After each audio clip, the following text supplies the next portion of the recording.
Hey, it's Ken. And what we're going to be talking about now is, who do you spend your time with and how can it change your life? So Jim Rohn said it best, you are the sum total of the five people you spend most of your time with.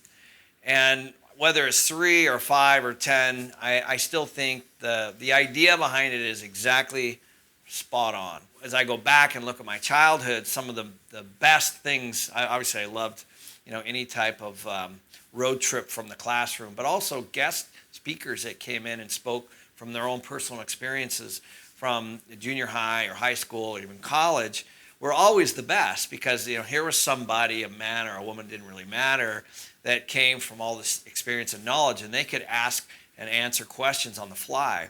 And I think that's what we're talking about here. Is we're talking about who are you listening to and who are you trying to be generally. And I think that early on, as a young man, I realized that, and I think I read something somewhere. Is like there's people who give you energy, and there's people that take energy away, and sometimes they can be in your family, as a matter of fact. But you can't really jump away from the family piece always, and so, but you can certainly do that with friends, and you know who these people are. And so what I started to do when I was in high school and college is I started to move away from people, and they didn't know it, but I started to move away from people that were I would consider to be energy suckers. They were high drama, or their needs, they were really needy or whatever. And I'm not saying I didn't have compassion for those people, but I'm as messed up as anybody else. And the last thing that I needed was to be drawn into that stuff. And so what I did is I kind of moved my way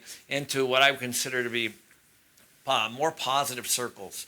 And I found that those circles, those people are generally, they're kind of a safety nets when you need them. And I found that sometimes the energy suckers were not necessarily, safety nets. They were always, you were always listening to them. Really, ultimately, they're very, very selfish people.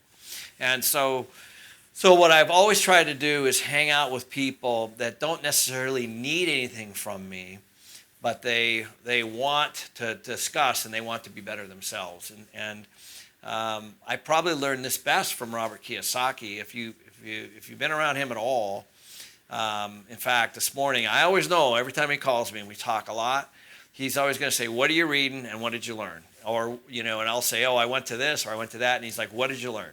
He never, ever, ever talks about himself. He's always trying to figure out what knowledge you can bring, because he's always trying to alter his own individual philosophy on whatever it is. So he doesn't have a fixed mentality, he has a very open mentality that continually changes. And I want to be around more and more people like that because they're evolving, and the world is moving along pretty quick.